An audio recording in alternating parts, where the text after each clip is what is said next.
داداش بگو داداش. آبجی قدری کجاست؟ چرا در اون باز نکرد؟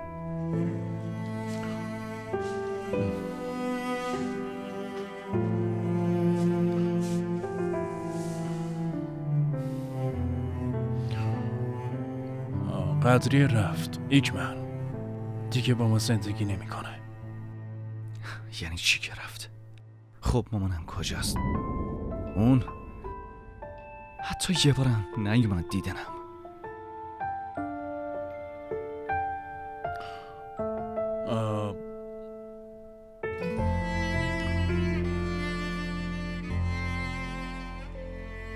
میدونی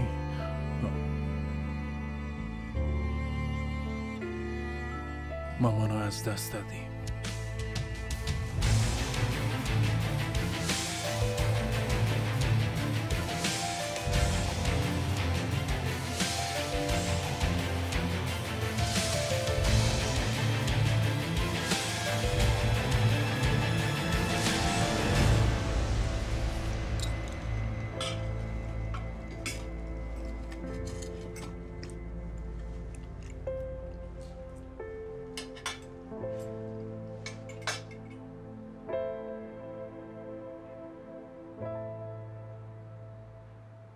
واقعا از شما خیلی ممنونم.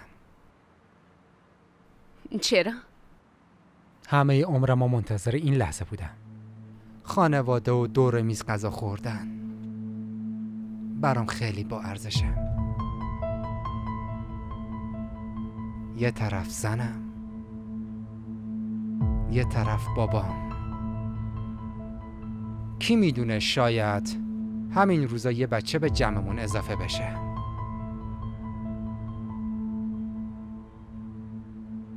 هرچی خیر باشه انشالله.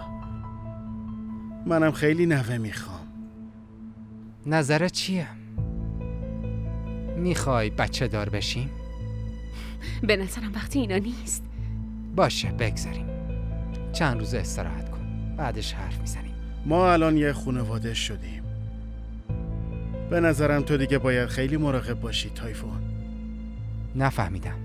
بذار واضح بگم، نباید زندگی تو خطر بندازی، مخصوصا وقتی میخواین بچه دار بشین.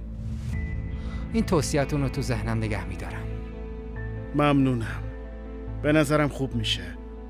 ببین چی میگم، اگه بخوای من به کارات رسیدگی میکنم. تو الان باید بیشتر با سمرو وقت بگذرونی. حق با شماست، ولی اگه من کارو ول کنم کار منو ول نمیکنه. منم به خاطر همین میخوام کمکت کنم. بعدن حرف بزنیم. این لحظه زیبا رو نباید از دست داد. آره، حق با توه.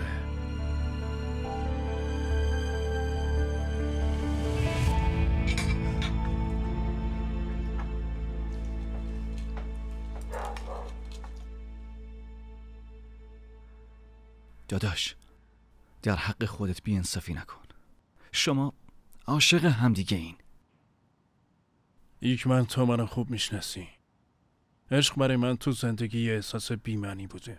سعی کردم بهش فکر نکنم، ولی نشد. نتیجهش هم که مشخصه. پس من چی داداش؟ قلبم شکسته. میبینی که همه چی بین ما تموم شده. منظورم اتفاقات بین من و سمروست. داستانمون یکی نیست. شاید اتفاقاتمون یکی نباشه، اما نتیجهش یکیه. دخترایی که دوستشون داشتیم ما از دست دادیم، ولی تو خودت از همه چی منصرف میشی و من به خاطر بودن با اون دارم میجنگم.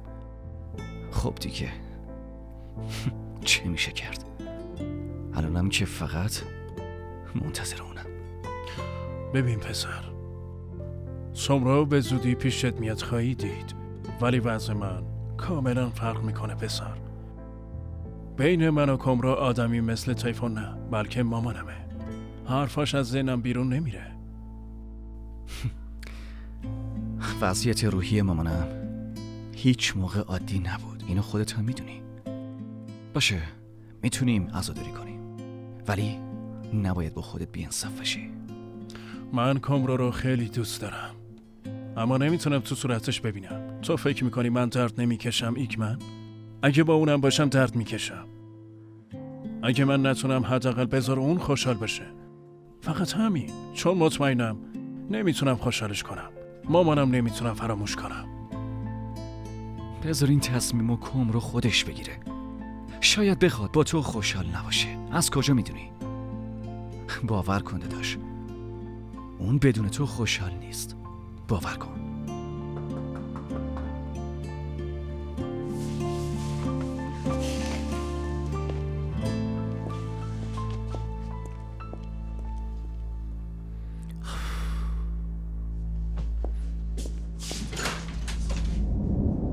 تو چجور آدمی هستی؟ این بود عشقت؟ وقتی تو اولین فرصت میخواستی جدا بشی چرا بینمون اومدی ها؟ چرا ذهن دختره رو به هم ریختی؟ با وجود اونقدر دردایی که اون دختره کشید چرا این دردو بهش دادی؟ بس دیگه. دوست داشتن جرمه، ترک کردن جرمه. چیزی که میخواستی شد کامرامون برای تو. با هم خوشحال زندگی کنی. میدونی چیه؟ تو از عشق هیچ چی سرت نمیشه. عشق یعنی فکر میکنی همینطوریه؟ بعد از اینکه تو کمرو رو ول کردی فکر کردی کمرو میاد پیش من و ما مثل اینکه هیچی نشده باشه خوشحال زندگی میکنی؟ اینطوری فکر کردی؟ میدونی چی احمق؟ تو این همه سال بی خودی زندگی کردی. میدونستی؟ عشق واقعی مثل آتیش میسوزونه و نابود میکنه. چیزی که میمونه فقط یه تخریبه. از اون تخریب یه آدم زخمی به جا میمونه. با کس دیگه ای بودن رو میذاری کنار. اگه نفسم بکشه خیالت راحته. من دارم بی خودی با تو حرف میزنم. آدم بی احساسی مثل تو چیزی از عشق نمیدونه. تو برو بی روح و بی احساس همون پرونده هاتو پیش ببر آقای وکیل.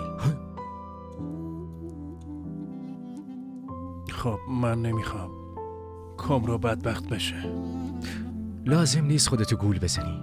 بعد از کاری که تو با کامرو کردی خوشحال بودن یه معجزه است. ولی من هر کاری بتونم انجام میدم.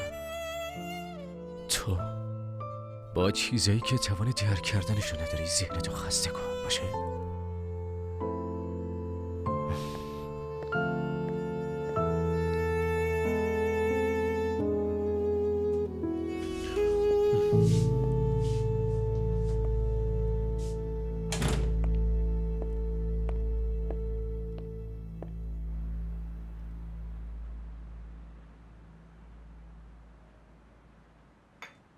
قبلا هم پرسیدم در مورد کار چه تصمیمی داری؟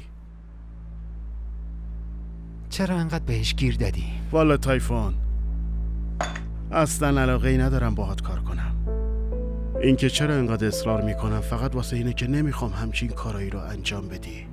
به نظر من دیگه باید یه زندگی آرومی داشته باشی. ممنونم از اینکه به فکر منی، ولی این کار سخته. چرا؟ عرضه کارایی تو رو ندارم؟ نه میتونی. پس مشکل چیه؟ بگو. بهت اعتماد ندارم یاشار. اشتباه درک نکن. میخوام بهت اعتماد کنم. هر چی نباشه پدر زنمی. ما یه خانواده شدیم. ولی قبول کن که تو هم به اندازه من خطرناکی.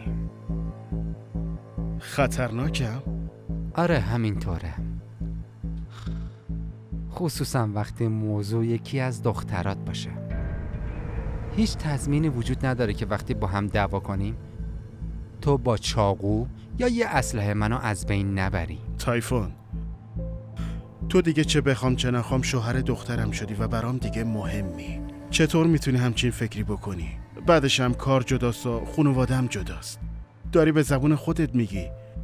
ما دیگه یه خانواده ایم تایفون.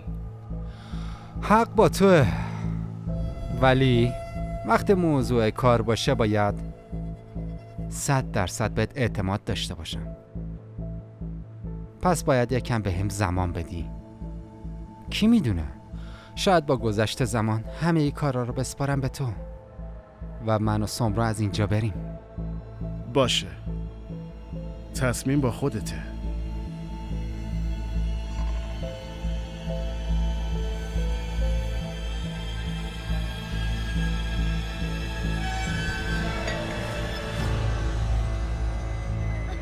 من یه نوشیدنی میخورم، تو چی؟ وای چقدر خوب شد اومدی، خوش گذشت. شلاله چیه؟ چی میخوای؟ خونه رو ترک کردی آره؟ نظر به این که اینجام آره. تو که به هم گفته بودی دیگه تو کلوب کار نمی کنی عزیزم. مجبورم، دستمو ول کن. ول نمی کنم. تو پرنسس خونه منی. نمیتونم بهت اجازه بدم که اینجا کار کنی. دوباره باید برگردی خونمون شلاله. همین الان یالا. گوش کن چتن، نجات دادن یه زن از کلوپ شبانه کار تو نیست. حتی اگه بخوامم نمیتونم باهات بیام. یعنی چی که نمیتونی؟ چتن جون، تو این مدارکو میبینی؟ همین مدارکو من خیلی به رئیس اینجا بدهکارم، میفهمی؟ من میخواستم گوشواره های سلوا رو بفروشم و بدهی رئیسم رو بپردازم. بعدش میخواستم یه کار مناسب پیدا کنم و بقیه بدهیمو بدم، ولی ممنونم که تو این اجازه رو ندادی. اگه مشکل بدهیته میپردازمش. چی؟ بدهی تو بدهی من شلاله. من همشو میپردازم. واقعا میخوای این خوبی رو در حقم کنی؟ مگه میشه به زنی که قراره باهاش ازدواج کنم کمک نکنم شلاله؟ همشو میپردازم. کافیه تو دوباره برگردی خونمون عزیزم. چتن؟ شلاله من خیلی دوست دارم عزیزم، خیلی ازت ممنونم.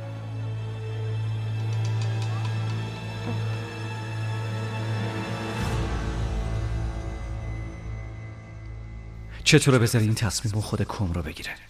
شاید فکر میکنه نمیتونه با تو خوشحال باشه.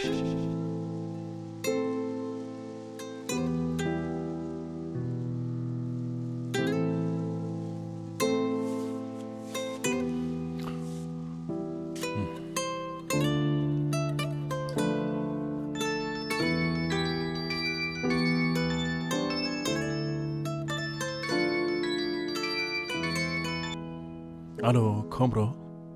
میشنوم. کامرو من یاس، من نمیخوام حرف بزنم. اگه نمیخواستی حرف بزنی چرا جواب دادی؟ واسه این که بگم دیگه به هم زنگ نزنی آقا یاس. گوش کن، فکر کنم تو واقعا حق داری. من در حق تو کوتاهی کردم. شب بخیر. الو کامرو؟ الو؟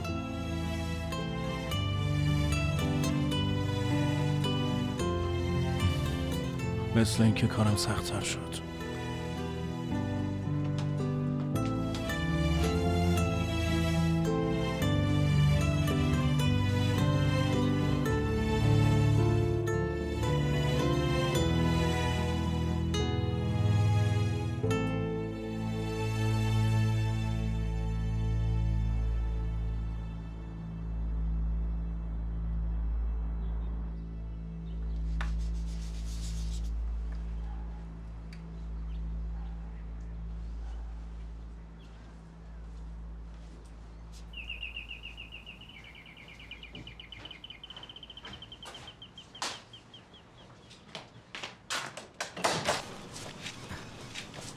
صبح خیر. آلبر، اینا چیه؟ یه چیزایی واسه هما گرفتم. خوراکی، نوشیدنی، میوه، اسباب بازی، هر چیزی که به ذهنم رسید و گرفتم. چه نیازی بود؟ خودمون میگیریم براش. میدونم نیاز نداره، فقط چون دلم خواست گرفتم. خب هما آبجی منم هست. خواستم یه کمی خوشحالش کنم. تو هم اولین و آخرین عشقمی. خواستم در کنارتون باشم. آلبر، ببین بعد از اتفاقاتی که بین من و یاز افتاد، من و تو... خودم میدونم نیازی نیست توضیح بدی. من ازت هیچ توقعی ندارم. فقط دلم میخواد کمکتون کنم. منو که میدونی هیچ کارم رو برنامه نیست. اصلا کارم قانون نداره. هر کاری که دلم بخواد رو انجام میدم. اجازه بده کنارت بمونم کامرو. یالا دیگه، منتظر چی هستی؟ دستم درد گرفت.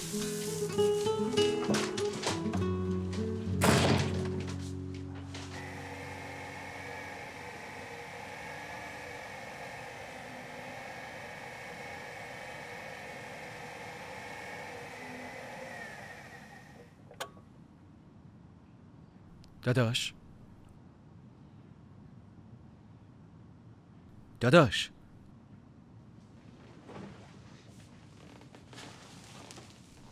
داداش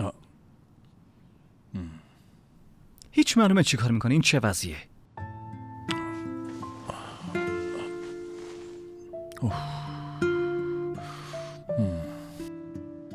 ایکمن، تو رو خدا به این فشار نیار، حوصله ندارم. که فشار نیارم؟ آره مگه من چیزی گفتم یه کاری کردم داداش؟ موضوع چیه؟ میتونی به هم بگی؟ به کامرا زنگ زدم، حرفایی که حقم بود و شنیدم. داداش جون موضوع چیزی نیست که پشت گوشی حل بشه. بلند شو برو باهاش روبرو حرف بزن، هر چی میخوای بهش بگو. اصلا این کارو نمیکنم. خب چرا؟ اگه الان برم دم در خونشون در باز نمیکنه. من نمیتونم تحمل کنم. تو دلشو شکستی و ناراحتش کردی، حالا هم توقع داری باهات عادی رفتار کنه؟ واقعا آفرین به تو. ایکمن، من همه چی رو تعریف کردم داداش.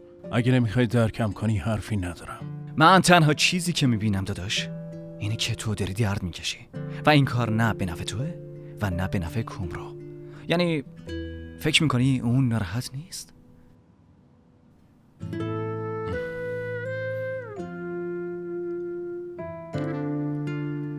حالا که نمیخواد با هم حرف بزنن یعنی دیگه همه چی تموم شده ایکمن. به نظر من باید بری پیش اون، چاره دیگه ای نداری. بعدشم کامرا دختر خوبیه، منظورم اینه که اون به حرفات گوش میده.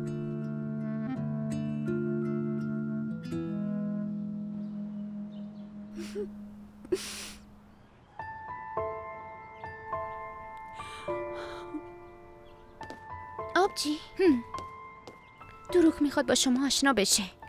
منم خیلی دلم میخواد باهاتون آشنا بشه. نظرتون خیلی برام مهمه.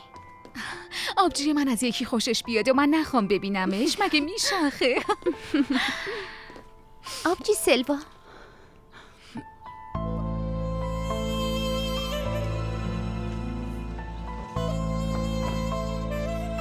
ببین اگه بشه میریم در خونشون باشه، باهاشون دعوا میکنیم، قیامت رو نشونشون میدیم باشه؟ نمیشه. پسرم به اندازه کافی ناراحت شده آبجی.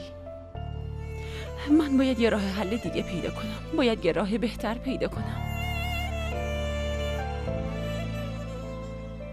چتن اومده بود. اگه بهش 150,000 تا بدم پسرمو بهم میده، ولی پیدا کردن اون همه پول برام ناممکنه. پسرمو بهم نشون نمیده. خونمونو میذاریم ضمانت. هرچند بدهی خونه رو اون تایفون بیشرف پرداخته، بهتره قرض بگیریم و امیدو نجات بدیم، بدهی رو به یه نحوی میپردازیم. مشکل الان اون نیست. ما حتی اگه نیاز بود از این خونه میریم و یه خونه اجاره میکنیم. اما مشکل چتنه. اگه امروز 150,000 تا میخواد فردا بیشترم میخواد. آره همینطوره. منم به خاطر همینه که تو دوراهی موندم. حتی اگه دادگاه هم امیدو به من بده نمیشه به چتن اعتماد کنم. اگه مثل زبیر پسرمو فراری بده چی؟ از بابام کمک بخوام. نه اونم نمیشه. حتما دستش به خون آلوده میشه. بعدشم چتن بابای پسرم امیده. به خاطر همین ساکت نشستم.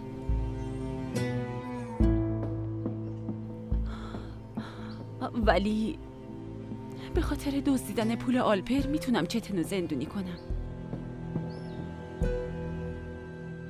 پول آلپر رو دزدیدی؟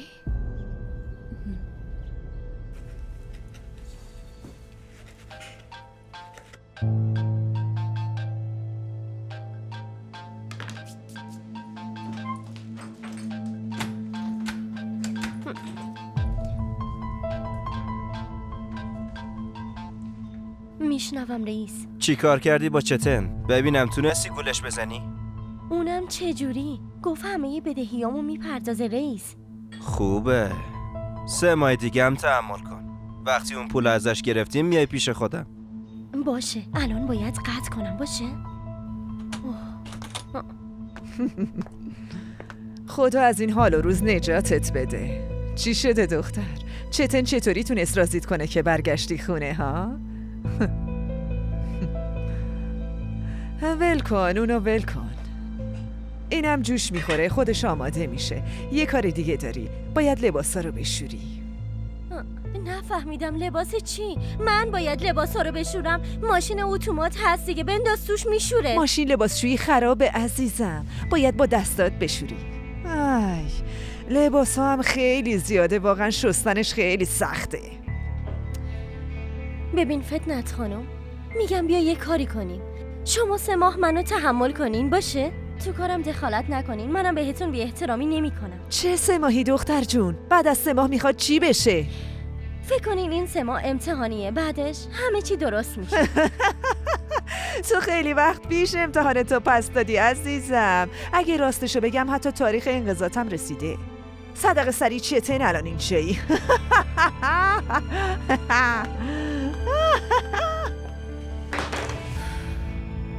آه فتنت خانم، آه اگه تو رو از این کارت پشیمون نکنم اسمم شلاله نباشه.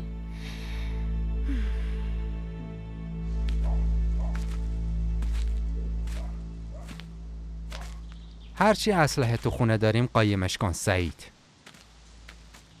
حتی چاقوهای توی آشپزخونه رو. خیر باشه آقا، چی شده؟ نمیخوام سمرو به خودش آسیب بزنه. اطرافش خالی باشه.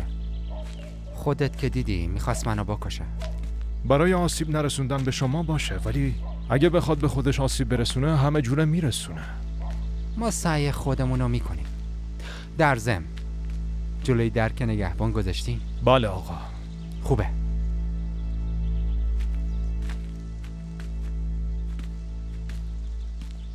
عشقم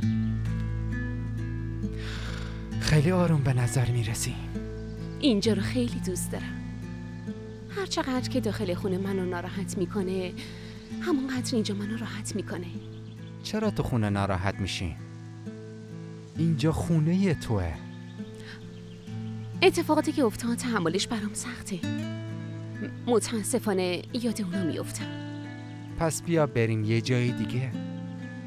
نه یعنی هر جایی که بریم فکر من با هم هست. اصلا فایده‌ای نداره. واسه همین پیشم نمیخوابی؟ هنوزم یاد چیزای بد میافتی؟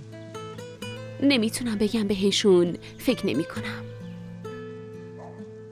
ولی با گذشته زمان یادم میره. بذار امشب پیش تو بخوابم. قول میدم بهت دست نزنم. فقط میخوام شب کنار تو باشم، همین. باشه.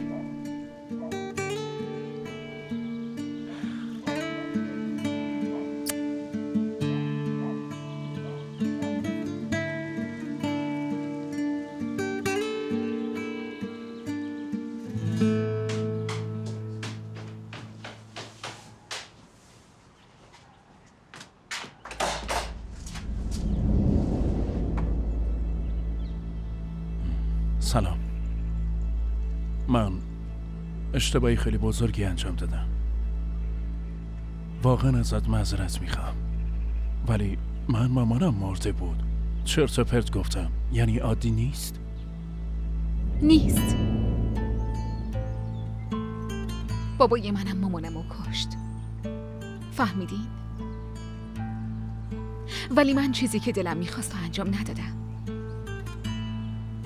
تو پشت بهونه‌هات قایم شدی، پس داری ضعیف بودنتو نشون میدی. میدونستی؟ تو تا آخر عمرت منو مقصر میدونی. ذهنتون همیشه منو مقصر میدونه. تو رو نه، خودمو. ببین کامرا، من بدون تو نمیتونم زندگی کنم. باور کن من خیلی دوستت دارم. من این دوست داشتن رو نمیخوام. میدونی من چرا در قلبمو به روت باز کردم؟ چون بهت اعتماد داشتم. از همه بیشتر، حتی بیشتر از بابا، به تو اعتماد کرده بودم. ولی دیگه اعتماد ندارم. تموم شد. باشه، من دیگه حتی نمیخوام ببینمت.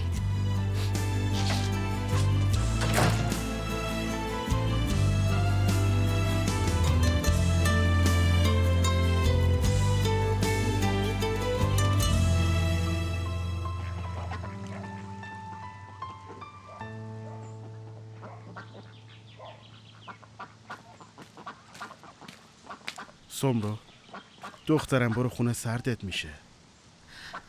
بابا جون ازت یه خواهشی دارم. بگو. تایفون گوشیمو گرفت.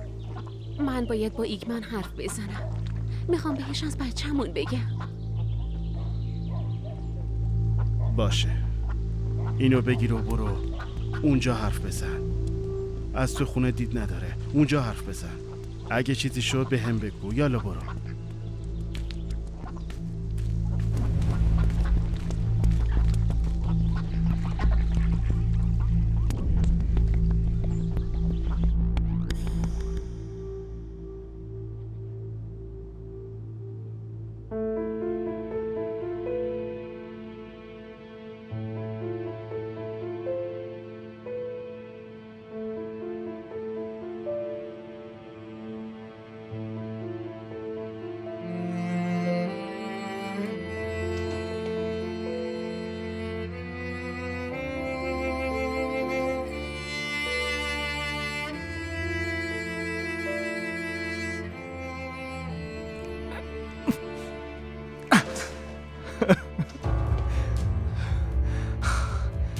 لعنتی.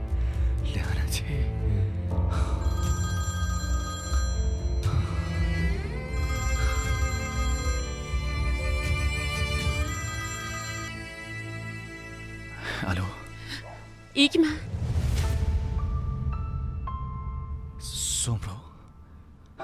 سمرو تویی؟ آره منم عزیزم. حالت خوبه؟ بی خیال من. حال تو چطوره؟ وقتی یادم میاد که پیش اون روانی رفتی دیوونه میشم. نکنه بابات حلش کرده؟ نه هنوز نه، ولی تلاششو میکنه. به زودی نجاتم میده. تو آروم باش و مراقب خودت باشه. اگه تا حالا خودمو نکشتم واسه اینه که بهت قول دادم، ولی دیگه داره صبرم لبریز میشه. باید تحمل کنی. هر قدرم که لازم باشه باید تحمل کنی. هر دوتامون تحمل میکنیم واسه اینکه ما داریم بچه دار میشیم. چی؟ چی داری میگی؟ بچه دار میشی؟ من باید بیام تو رو ببینم. نمیشه. وایسا آروم باش. من نمیتونم از خونه بیام بیرون. اومدن تو هم اینجا ناممکنه. باور کن خیلی خوشحالم. تا حالا تو زندگیم اینقدر خوشحال نشده بودم. از وقتی که بچه‌مون پیشمه از پس همه چی میتونم بر بیام. به زودی به هم دیگه میرسیم. من الان باید قطع کنم. خیلی تو رو دوست داریم باباییش. خیلی.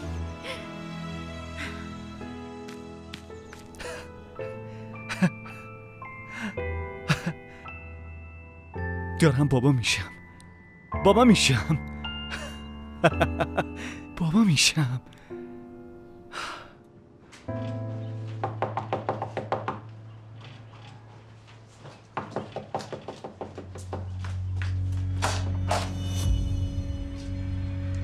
تو اینجا چی کار داری؟ اومدم باهات حرف بزنم. من حرفی ندارم به تو بزنم. ولی من دارم. حرفایی که به دردت میخوره. ببینم میخوای چی بگی؟ ببین تو فکر میکنی تو اون خونه من دشمن تو هم، ولی میدونی دشمن هر دوتامون تو اون خونه مامان چتنه. اون از هر دوتامون در مقابل چتن استفاده میکنه. اون زن مامان بزرگ پسرمه. اون نمیذاره پسرم قصه بخوره. تو همینطوری فکر کن. کی به چتن گفت که من و تو با هم توافق کردیم؟ اون زن اگه نوه‌شو دوست داشت میذاش که تو اونو ببینی. اون به غیر از خودش به هیچ کسی دیگه فکر نمیکنه. خب تو از من چی میخوای؟ ببین فتنت پسرتو بهت نمیده، ولی من امیدو بهت میدم. بهت کمک میکنم. تو از این کار چی به دست میاری؟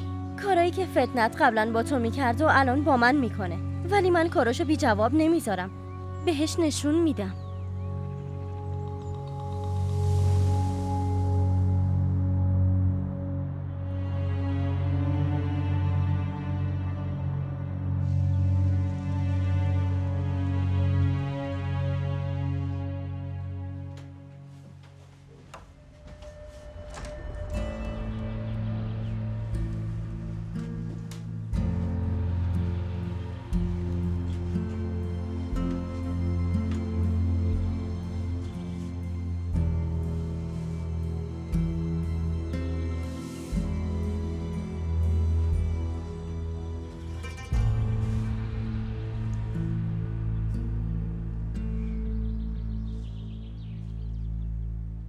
سمرو تو خیلی تب داری میسوزی.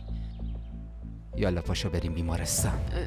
نه فقط یکم سرما خوردم، لازم نیست. سمرو منو دیوونه نکن، پاشو بریم بیمارستان یا اجازه بده دکتر بیاد اینجا. گفتم نمیخوام. تایفون چه خبره؟ چرا داد میزنی؟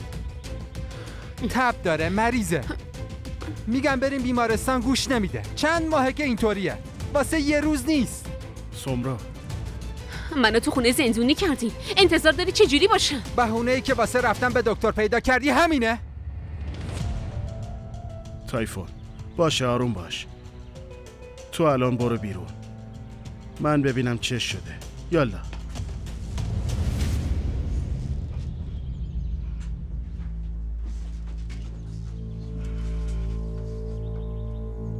سمرو دخترم چه خبره؟ چرا نمیری دکتر؟ واسه اینکه اگه برم میفهمن من هنوز حاملم. اگه تایفون بفهمه دیوونه میشه. ولی دخترم تو به خاطر بچت باید بری بیمارستان و معاینه بشی. پس آبجی کمرو بیاد، تو به اون زنگ بزن، همه چی رو بهش بگو. اگه قرار شد که بریم بیمارستان با دکترها حرف بزنه. تایفون نباید از بچه با خبر بشه. اون وقت که شکمت بزرگ شد چی؟ نمیدونم، باور کن نمیدونم. شاید تا اون موقع یه راهی پیدا کنی. نیست، هیچ راهی نیست، نمیتونم چیزی پیدا کنم. ولی باید تو رو از دست این تایفون عوضی نجات بدم. اطراف خونه چند تا محافظ گذاشته، هر ماشین که از اینجا میره و میاد و خوب میگردن. چی کار میتونی بکنیم بابا؟ تو نگران نباش، من یه راهی پیدا میکنم. الان با آبجی کمرات هم حرف میزنم که بیاد تو رو معاینه کنه. تو خودتو ناراحت نکن، باشه دخترم؟ باشه.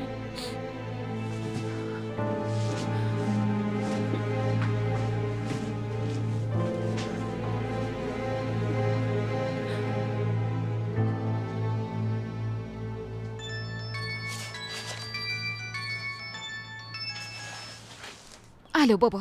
کمرو همین الان باید بیای خونه ای تایفون. تو که همیشه میگفتی باید از اونجا دور بمونم. سمرو حامله است، بچه ایگمن تو شکمشه. از تایفون تا الان مخفی کرده، ولی وضعیت سمرو خوب نیست. باید بره بیمارستان ولی نمیتونه بره. همین الان تو باید بیا اینجا. باشه پس من همین الان میام. باشه.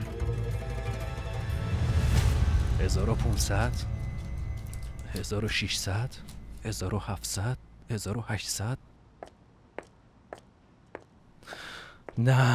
نه کافی نیست، خدا لعنتت کنه، دارم دیوونه میشم. چی شد عزیزم؟ چرا عصبانی شدی؟ میخواستی چی بشه شلاله؟ پولم کمه. اگه بدهی تو رو بدم بدهی کارواش میمونه، اگه بدهی کارواشو بدم نمیتونم بدهی تو رو بپردازم. مگه من بهت نگفتم این زن بلای جونت میشه؟ هر چی که داری و نداری از دست میدی ها؟ خوبه، تو خوشحال میشی، دلت خنک میشه، مگه همینطور نیست مامان جون؟ گوش کن بهت چی میگم، اون کارواشو بفروش و بدهی ها رو بپرداز. عزیزم اون تنها منبع درآمدمونه، اگه اونو بفروشیم نابود میشیم، باور کن. خیر باشه انشالله. این کیه؟ من باز میکنم. صبر کن، وقتی من خونم لازم نیست تو درو باز کنی، فهمیدی؟ چطور تویی؟ آره. چند ماه شده که بدهیاتو نپرداختی؟ فکر کنم رئیس شلاله شما رو فرستاده. آره؟ اگه تا آخر همین ماه بهم وقت بدین من تموم بدهیای شما رو میپردازم. باشه؟ تو ما رو مسخره خودت کردی احمق!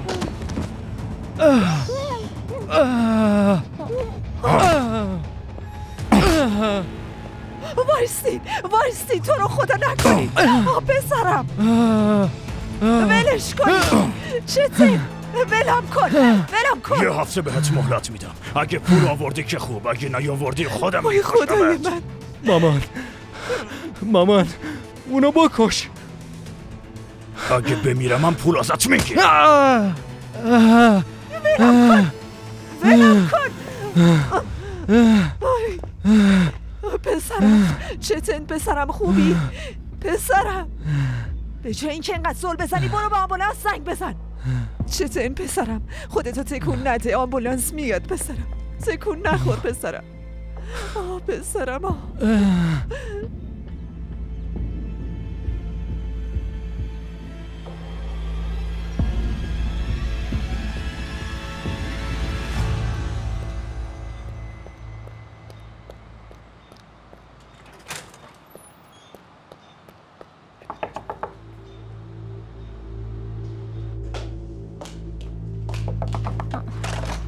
بیا تو.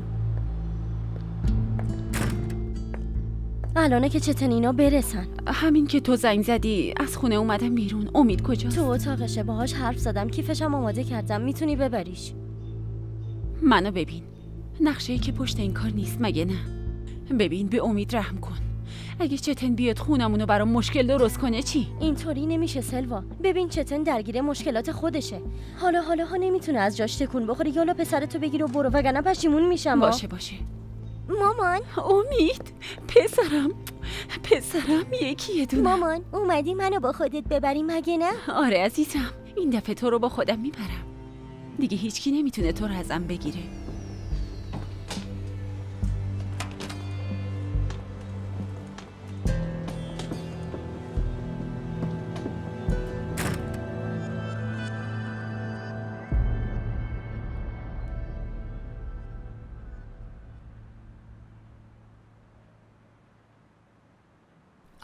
خب فشارش عادیه، فعلا مشکلی وجود نداره. به نظر من وضعیت روحیش خوب نیست. باید ازش خوب مراقبت بشه. من خوب مراقب زنم هستم. البته ولی اگه بره یه جای آروم یا یه جایی که شاد بشه یا حالا هواش عوض بشه بهتره. چرا که نه؟ میریم حتما. خارج از شهر میریم. منظور من از یه جای آروم یه جایی که بتونه تنها باشه. نمیتونم زنم و تنهایی جایی بفرستم. اون دختر من تایفون با من میتونه هر جایی بره. نمیشه بابا، بدون من نمیتونه از این خونه بره. باشه خواهش میکنم، بس دیگه. آره به اندازه کافی روحیشو باخته، لطفاً.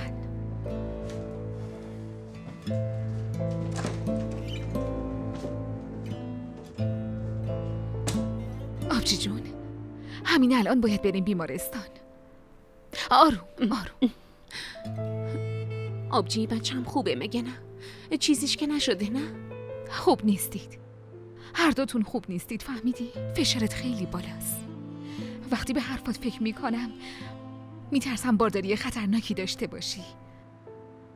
پس یه کاری بکن بچم نجات پیدا کنه، خواهش میکنم. اول باید بریم بیمارستان تا بدونیم وضعیتت چجوریه که نظر به اون معالجه رو شروع کنیم. اگه از این به بعد مراقب خودت و بچت نباشی شاید. باشه، ولی چطوری این کار رو دور از چشم تایفون بکنیم؟ نمیدونم، ولی همین الان باید اقدام کنیم وگرنه زندگی هر دوتون به خطر میفته.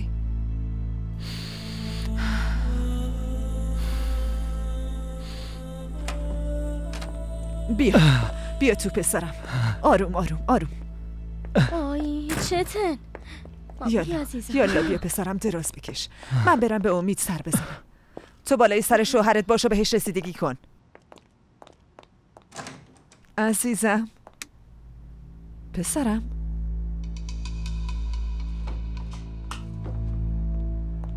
ای بابا عزیزم پسرم. آی عزیزم، به خاطر من این بلا سرت اومد. من فدای تو بشم. بگو عزیزم، امر کنه، هر کاری بخوای برات انجام میدم. تو خیلی خوب میدونی باید واسم چی کار کنی عزیزم. بیا بشین کنارم. آروم. چتن پسرم. امید تو خونه نیست. دختر زود باش بگو با نوام چی کار کردی. من نمیدونم والا. من بعد از اینکه شما رفتین سرم درد میکرد، دارو خوردم و خوابیدم. صدایی هم نشنیدم. نکنه با مامانش رفته. دختر من چرا خونه رو به تو سپردم هان؟ واسه اینکه مراقب نوام باشی خونه رو به تو سپردم. یالا بلند شو بریم، باید نوامو بیاریم. دیوونه شدی مامان؟ من تو این وضعیت هیچ جا نمیرم. بذار بمونه کنار مامانش. درد خودم برام کافیه، نمیتونم با اونم سر و کله بزنم. ولی پسرم. مامان این موقع شب منو دیوونه نکن. پوف. ایشالله خدا هر دوتاتون رو لعنت کنه. ایشالله. تو خودتو ناراحت نکن عزیزم. میخواستیم چیکار کنیم؟